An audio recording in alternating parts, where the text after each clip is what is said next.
Welcome to Comic Kick, where you get your weekly kick of comics. This is the Geek Press, and I'm Jacob Knight, and I'm currently broadcasting from the garage where they decide which DC character they're going to kill this year. Today's topic of discussion is somewhat controversial on the internet, but hey, we're always down for change and trying new things on this channel, so today we're going to talk about DC Future State. For those of you who do not know, Future State is a 2-month publication change where they're going to take a break from the normal continuity of DC Comics and try alternate futures, put different characters in the spotlights and roles of more well-known characters, and just kind of dive into the possibilities of what could DC do with certain storylines, characters, etc.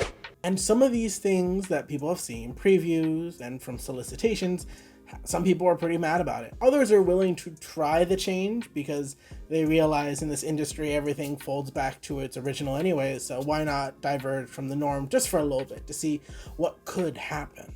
Many of these stories aren't exactly canonical, they're sort of one-shots and very much glimpses of what could be, with many of them being done by new or recently added artists and writers and creative teams. This includes Wonder Woman, Batman, Flash, Swamp Thing, Harley Quinn. These are the first wave of books that came in, and using each of them at different time periods in the DC Universe history, some of them being standalone stories they can read by themselves, and others being somewhat connected by a loose location or ideal. So since I don't want to spoil everything, you can go off and read whatever you want. I'm not here to tell you what to not read, what to read, nor to give you an exact plot by detail description of each book. I'm just going to go over them real quick, and if you sound interested, go pick it up and decide for yourself. Maybe I was wrong, maybe I was right. And of course, at the end of each description, I'm going to tell you whether or not I liked it and whether or not I kind of was like, can I return this book, please? Let's jump in. By the way, fun fact, we get 50 subscribers on this channel, I will stop broadcasting from a basement and get an actual set. So all these wonderful backdrop items to help fool you into thinking I'm a proper geeky dude will be put on a better shelf or something. Let's just get to those 50 subscribers. That's the goal for this year. We are not ambitious. 50 subscribers this year. Let's go. First book we're going to talk about is Future State Wonder Woman. And immediately I am going to give you the comment of buy. This is a total grab. This book revolves around Yara Flor Wonder Woman, who belongs to a tribe of Brazilian Amazon. This book, you don't really have to know anything about the Wonder Woman lore or the mythology, and if you do, that will probably strengthen some of the ideas and symbols involved, but if not, you can totally go into this Wonder Woman book blind and get to know the character of Yara Flor. This journey is her fighting and trying to get into the underworld to rescue some of her Amazon sisters. And along the way, you really get to see her personality, how she fights, who she interacts with, and if this ever became an ongoing book, what her mythology could be and what kind of characters she could interact with. Joelle Jones is the writer as well as the artist, and she and her team put together a really cute, fun book, and it did a well job introducing this version of Wonder Woman to the audience. So go ahead and buy it. This is my recommendation, buy it. Next is Future State, Superman of Metropolis. Now this book, I would say it's okay to skip. This one details Jonathan Kent, aka Superman's biological son's time as Superman and Guardian of Metropolis.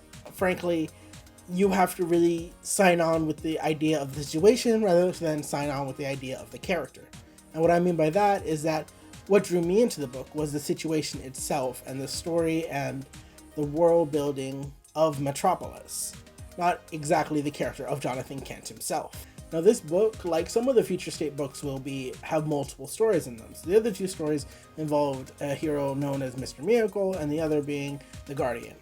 Both of these characters I'm not particularly informed about, and because their stories were secondary, if you like the idea of those characters and what they could represent, then maybe you'll like their parts in the story. But other than that, you don't really get the time to know them or who they are, who these versions of the characters are. They're sort of just one-off entertainment stuff that's slapped on the end to give you a little bit of just dessert with the rough steak of Superman Metropolis you just try to choke down. I swear, it's fine. It's a fine book. I know I just used a bad analogy, but it's serviceable. It's serviceable. It's fine.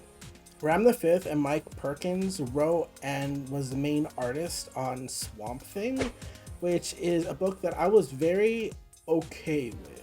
What I mean by okay with is that I'm another person who does not know anything about Swamp Thing, and yet this is the story, as I reiterated before, where I was more interested in the world that was portrayed rather than the character itself. This one kind of takes place in years and years from now, where Swamp Thing is just looking for the humans and a bunch of plant people, and it's sort of a mystery character piece about why he's searching and what happened to the earth around him, etc., etc. The art was really nice, and it flowed really well with the story that was trying to be told.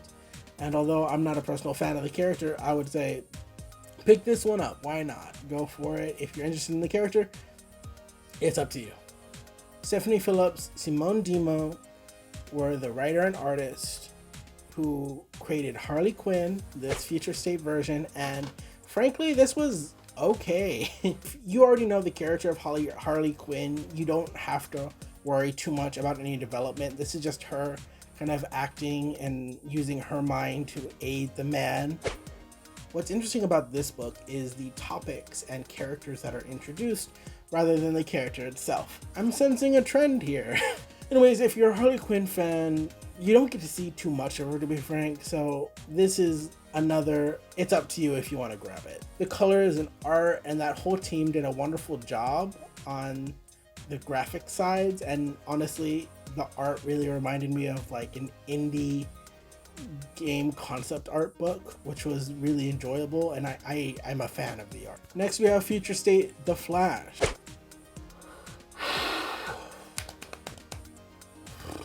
From an unbiased viewpoint, this story is serviceable and banks on the connections to the characters you would have made outside of this alternate story. It involves a villain who can't be stopped with speed, and Barry Allen the Flash will have to use his cunning and wit and everything he's got in order to defeat the villain. From a biased viewpoint, the villain here is a possessed Wally West, who was the first sidekick of the Flash, who is now another Flash. They just call themselves the Flash. They have different costumes, it's fine. Everyone can be the Flash. We are the Flash. And I guess the point is that that character of Wally West has been through a lot of stuff, and he doesn't deserve this, and I am going to grab my breadsticks and leave.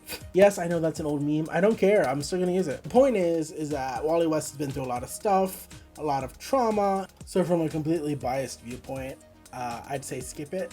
Never look at it. Cast it into the fire. The story is serviceable, and if the concept sounds interesting, then go ahead and grab the book, but it's not for me. John Ridley as the writer and Nick Darrington as the main artist introduce you to Future State, the next Batman. I actually was okay with this story. This is another book where there's multiple secondary stories and one main one, this one involving Tim Fox, aka the brand new Batman. This brand new Batman is one who operates in the police state and has to work against the corporation that's sort of taken over the city, as well as the vigilantes. This is a new Batman who has to sort of take down and fight against the police state that's actively working against him, as well as whatever villains he's trying to take down, and the newly arisen Bane gang. This one was interesting in the sense that I did get to see some semblance of identity within this new Batman, and although it wasn't much, I enjoyed what was shown and am interested in to see what's next, because I felt like this wasn't enough to explore the character, and it isn't, and I believe it's one of 4 books that are going to come out with this Batman, so I'm down to see what's to come. Sumit Kumar on pencils and Brandon Thomas as the writer for The Outsiders did a great job if you knew the characters. Once again, this is a group that I'm vaguely aware of but don't know them intimately, so I feel like your experience of reading this side story will vary on whether or not you like Katana and The Signal and Black Lightning. Well, that's a roundup of week 1 that was weirdly emotionally draining. I don't know why. And of course, all my opinions are just opinions, and whatever you enjoy and whatever you dislike or love is totally acceptable and fine. And if you want to tell me why you love things, go in the comments and I'd love to read it, because some things I just couldn't latch onto. But maybe your perspective will give me a reason to say, hey, that's a good point, and jump onto these characters. Or, you might make me hate them. Let me know. I'm very moldable. I'm very manipulatable. The perfect YouTuber. I'll do whatever you say. Anyways, that was the first roundup of Future State. If you want to go get these books, I'll put a link down below, but otherwise I'll also put a link for a comic book shop Locator. Go support your local comic book shops. I'm a big fan, and I would say 90% of the comic book shops I've ever been to have been real chill, so I hope that goes well for you too if you decide to visit. I hope you're safe about it. Thank you so much for watching, and make sure you come back next week for your weekly Kick of Comics. See you later.